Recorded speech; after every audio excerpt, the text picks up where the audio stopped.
In 1998, my partner, Professor Amnon Shashua, who is one of the leading scientists in computer vision, gave a lecture in Toyota.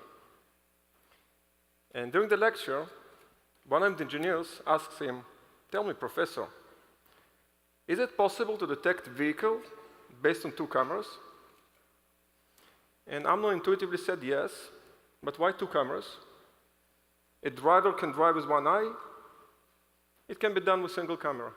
And just continue with his lecture, without understanding back then that he laid a solution to one of the unsolved problems of the modern world, which is car accidents. 6 months later, we founded Mobileye.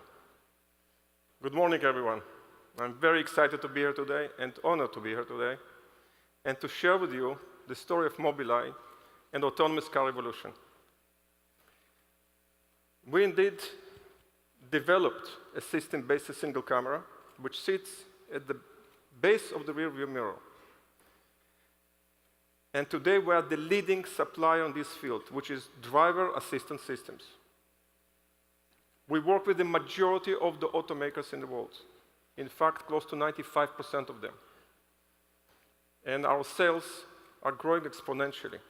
One of the reasons that regulators started to impose systems to prevent car accidents, like autonomous emergency braking before vehicle or before pedestrian.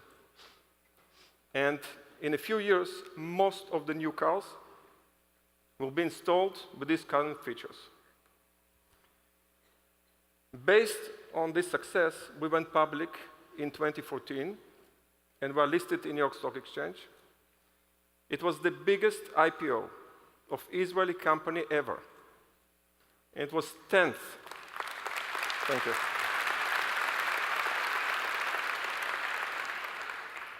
And surprising to me, it was 10th biggest IPO as a tech company in the US. So, thank you. Since then, we are heavily concentrated in building the autonomous vehicle. And there is a rare momentum that created now in the market, where there's strategic engagement of the regulators, combined with a very strong acceptance of the auto industry to prepare the autonomous vehicle. And the wave that created to build the autonomous vehicle is so big that I believe nobody can stop it anymore. So in this session, I would like to talk about the challenges to build autonomous vehicle, and they are really big, and to have a glimpse, really just a peek, how our future is going to change due to this trend. So, as I said, the challenge to build autonomous vehicle is huge, but I want to talk about 3 technological pillars which are the infrastructure to enable the future autonomous driving. The first one is, what is the configuration of sensors around the vehicle? The second one is a supporting map. And the third one is driving policy, or how to merge into traffic. So let's talk about each one of them a little more. It took us 18 years, but we eventually integrated into configuration of 8 cameras around the vehicle that will send 360 degrees. On top of it, a cocoon of radars, and on top of it, a cocoon of leaders. So these 3 different modalities of sensors provide sufficient redundancy to understand the surrounding of the vehicle on a human level of perception. But when we talk, and let me show you a few examples how it works. The green carpet that you see there is a free space around the vehicle. So this is very challenging to identify this free space on the level of centimeters. But once we know what is the free space around the vehicle, the next challenge is where exactly to locate the vehicle within this free space. And the example here is especially interesting because if you can see, there's no lane markings between the lanes. The shoulders are not clear. The road is curvy, so very difficult to predict where the road goes ahead. And still, we identify the drivable path, this is the green line that you see on the screen, in an accuracy of centimeters. But somehow I sense that you are not impressed with this. It took us 18 years.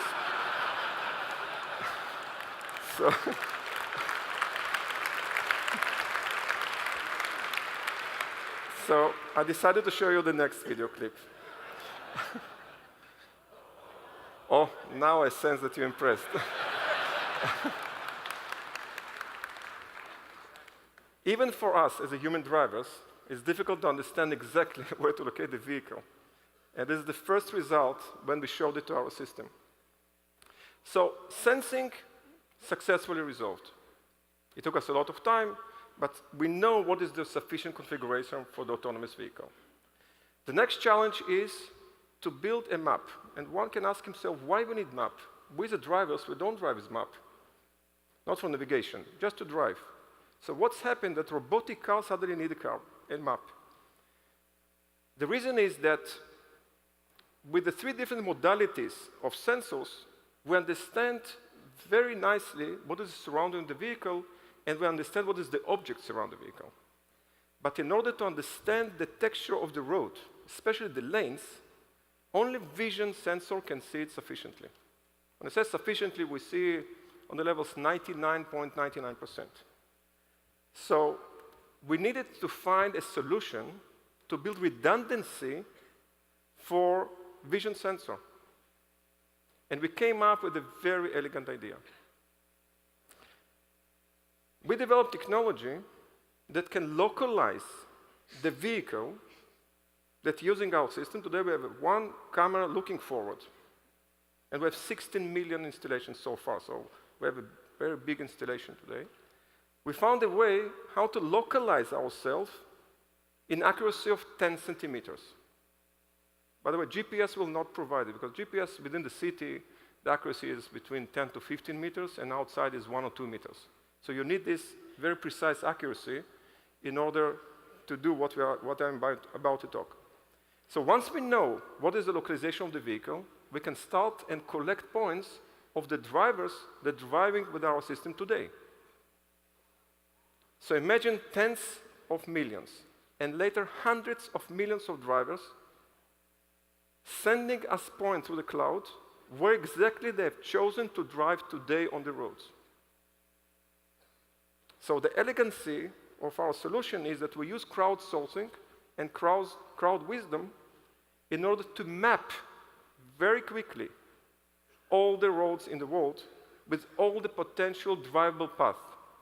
So we're not building the map, we're just building a layer of high-definition drivable paths of all the roads.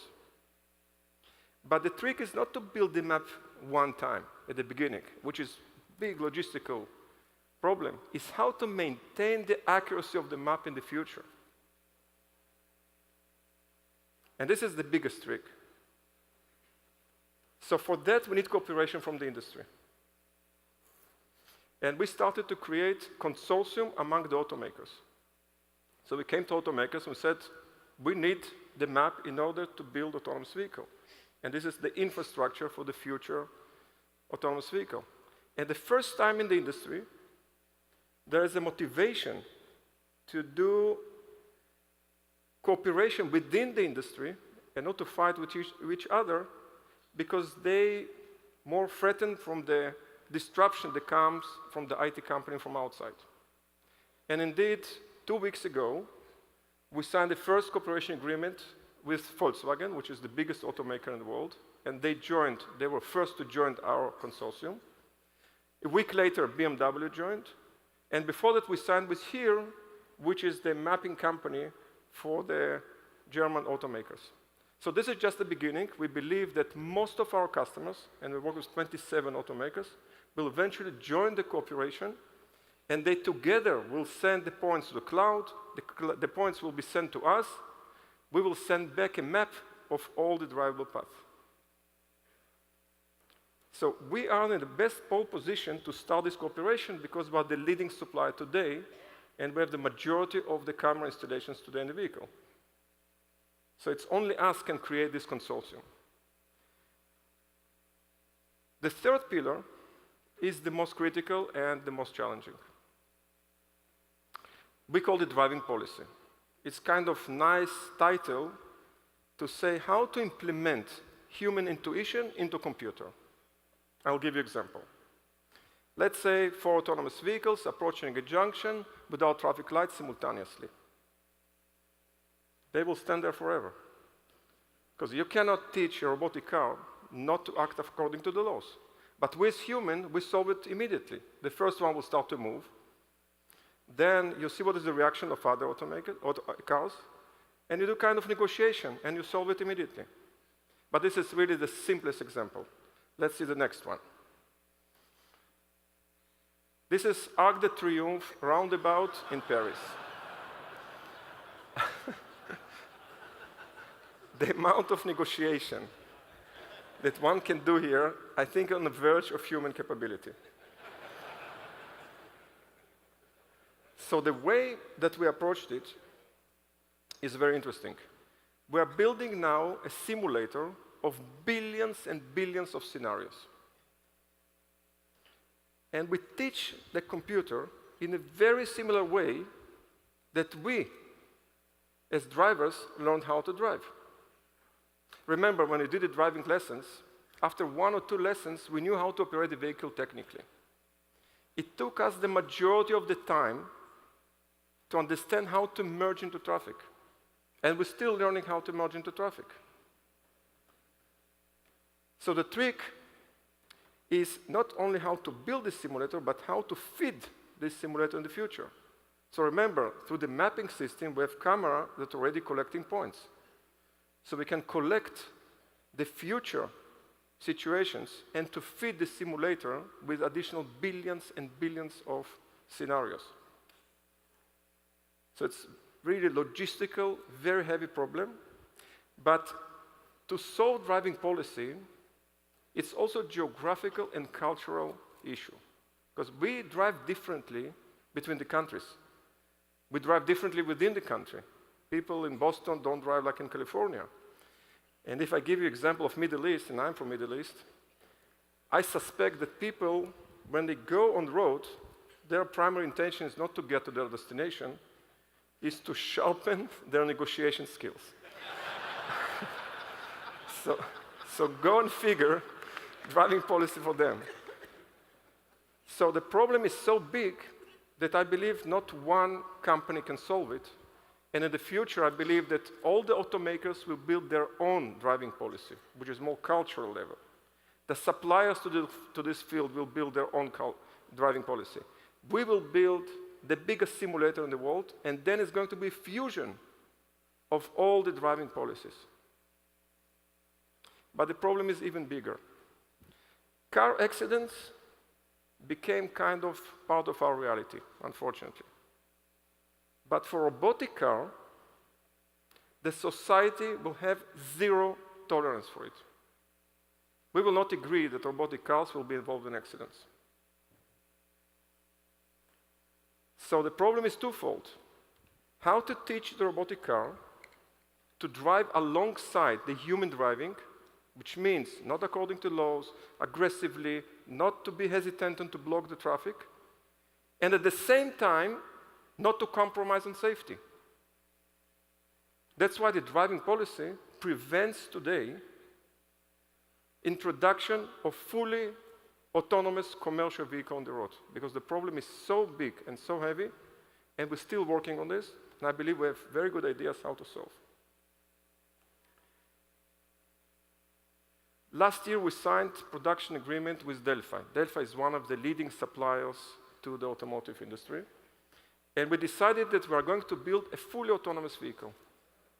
And to prepare whatever I told you with the 3 pillars, that everything will come into play. And after half a year of preparations, we showed our first demo vehicle in the last CES show in Las Vegas in January. This is what you see on the screen. So the magenta color is the potential routes to the destination, and the purple color is our calculation from our mapping laid on Google Maps. So you can see the accuracy of our mapping system. Hundreds of visitors and reporters took a ride on a demo vehicle on a track that we prepared of 6 miles. It was quite complex track, combination of urban, highway, getting out again, and it worked perfectly. One of the reporters that took a ride described this very nicely.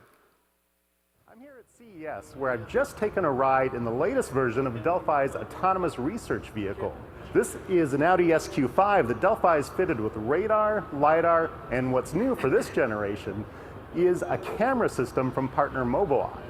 That means 9 cameras around the vehicle to give this car a better sense of its surroundings. During the drive on a set route, this car acted very naturally. It was aggressive enough, but safe enough. It felt like a human was behind the wheel. There's a display in the car that showed me what the car was seeing. I could see when it could see pedestrians, crosswalks, traffic lights. It really had a great sense of its surroundings. One thing that really impressed me is while we were in a left turn lane, another car cut in front of us, and the Delphi car behaved perfectly. Another time, we also went through a fairly long tunnel. The car lost its GPS connection, but still stayed on course. And one final thing that really impressed me is that this car uses crowdsourcing to determine its path down the road. It sees the path that similarly equipped cars have taken before it, and so it follows that path as well as lane line. So, thank you. So what is the status in the industry with regards to autonomous vehicle? Last year, we signed the first production agreement with BMW and Intel to prepare a fully autonomous vehicle by 2021. In our field, it's like tomorrow. And it's going to be 1,000 first vehicles owned by BMW, so it also shows a different business model in the future of the automakers that will provide shared mobility in one of the cities in Germany. The importance is huge because it shows that the auto industry started to move into commercial part of the autonomous driving. And if we check what's happening with all our customers, among the 27 automakers that we work with, 10 of them is already in different level of preparing autonomous vehicle. So the trend is very clear. And as I said, the wave is so big that nobody can stop it anymore. So if it is going to be part of our life, let's have a peek, really just on the surface, how our life is going to change due to this trend. So I believe that the impact will be on every aspect of our life, economically, demographically, socially, personally, you name it. The first segment that will adopt autonomous driving will be the one with a very strong motivation to reduce the cost of the driver. It's about 50% today. So I believe that the Ubers of the world will become a fleet owners, and they will start to buy autonomous vehicles and will provide the service of shared mobility or car on demand. So how it's going to work? Cities will start to define a geofence area where autonomous driving will be allowed. We as the users will come up with application, will order a ride, a car will stop near us, will take us to the destination. If necessary, we'll be efficiently connected to public transportation. So we get out from the public transportation, another car will wait for us and will take us to the destination. So the use in this way of transportation will be so convenient that it will make no sense to own a car within those cities. After all, we as the drivers, we use 4% of the time in our car. Most of the time it parks in a parking lot, which, by the way, will disappear completely from our site. We'll not have parking slots anymore. Where autonomous vehicle, the utilization is close to 98%. So although the number of cars will drop dramatically, some claim to half and some claim will drop by 80%, still the transportation will be much more efficient and much more cost effective. In parallel, the regulators will get more confidence and will start to allow autonomous cars on highways. But on highways, I believe it will be in a different way. It will be in phased approach. At the beginning, semi-autonomous, kind of lane keeping and helping on the highway, and later will be advanced into autonomous driving. So imagine a net of hundreds of cities, then thousands of cities, connected to those highways and growing exponentially and covering all our roads. We personally waste 400 billion hours in driving. Some of us like it, but we waste the time. So imagine what we can do with the free time.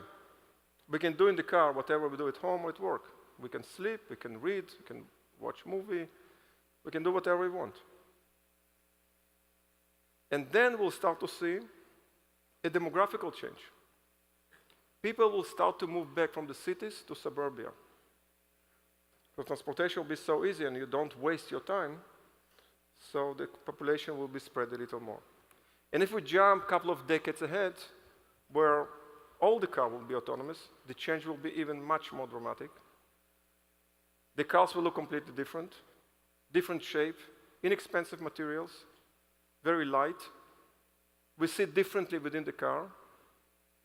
But most importantly, we'll reach the utopia of safe roads without car accidents.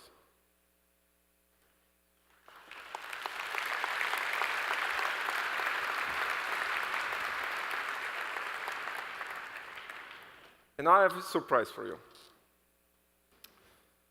I thought how I can give you the taste of what I'm talking about, because PowerPoint everybody can show. So I decided to invite each one of you to a personal ride with me on my car, autonomous car, by the way, that I drive for the past 2 years, and to have a feeling firsthand. Mike, can you help me? Absolutely. We are going to do something very, very special. This is a 360-degree virtual reality experience, and you are going to be right in the middle of it. So, are you ready? You ready? Let's put them on. Now wait for my countdown. Let's do this. 3, 2, 1, and play.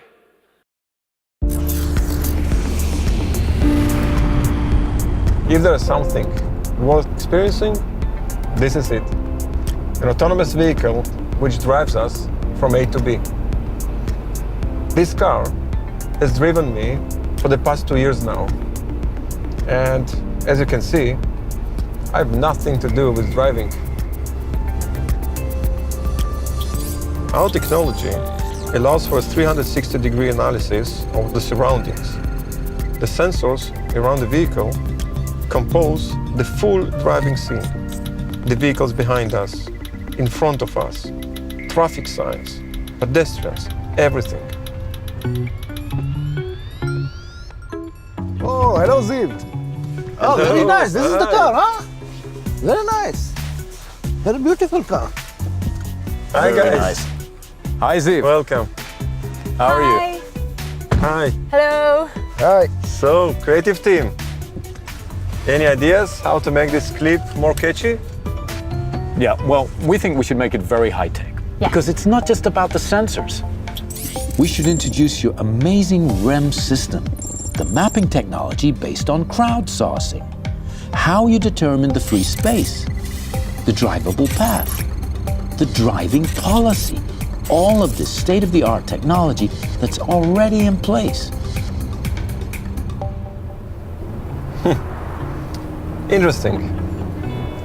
But maybe it's too complicated.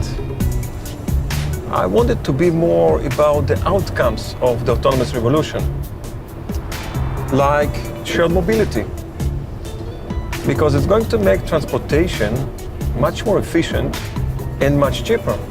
I've got an idea for that. Think of a gangster movie. Imagine 2 gangsters loading a large package into the trunk of a car. To the river. Destination confirmed. The car drives by itself to another location with two other gangsters who then put their own package into the trunk. And the car drives by itself from job to job, just like that. And boom! What do you get? Shared autonomous mobility. I'm not sure our legal department would approve it. Excuse me, sir, but I think we should give a tour of the future. We are standing in an intersection without any traffic lights. And all the cars are so sophisticated that they cross the intersection without ever stopping. Just like in India. But with almost zero car accidents. Well, these ideas aren't so bad. But I think the future is more about something else. It's about taking the driver out of driving so they can have more free time to do what's important, spending time with family and friends.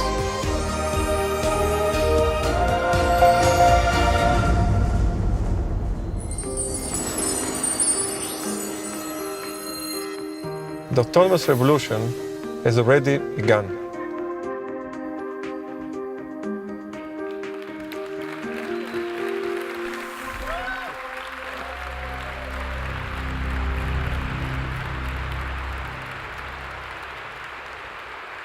So I hope you enjoyed the ride.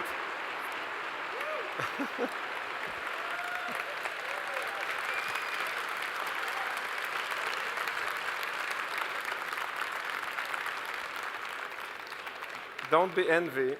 I'm driving this car 2 years. And if somebody visits Israel and sees somebody goes with a newspaper like this, it's me. So I drive. So as you can see, the autonomous vehicle is not something futuristic. It is something that will happen very soon in our lifetime. And I personally feel privileged that I have this opportunity to influence the world so significantly by saving so many lives and making a true impact. Thank you very much.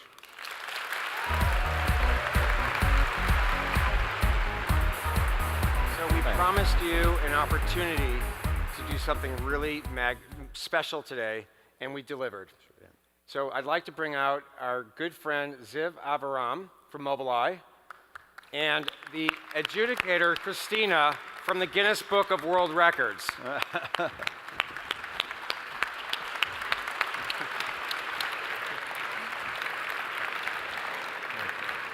Christina? Good afternoon, ladies and gentlemen. My name is Christina Conlin, and I am an official adjudicator with Guinness World Records. Mobileye invited Guinness World Records to be here at the 2017 YPO Edge event in Vancouver so that I could verify immediately if during Mobileye's keynote presentation this morning, this audience made history by setting the Guinness World Records title for most people using virtual reality displays simultaneously. Woo! Woohoo!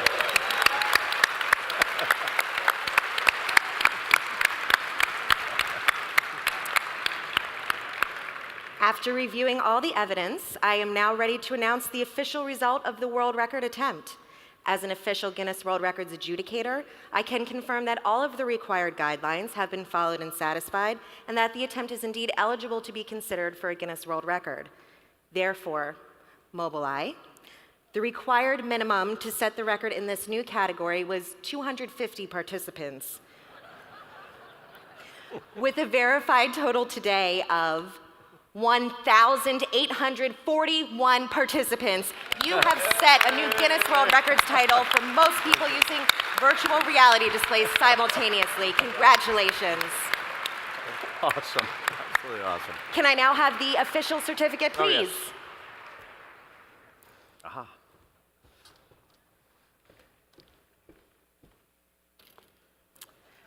On behalf of Guinness World Records, it is my great honor to present Mobileye and this prestigious audience with this official certificate recognizing that you have set and are the current holders of the Guinness World Records title for most people using virtual reality displays simultaneously. Congratulations, you are officially amazing.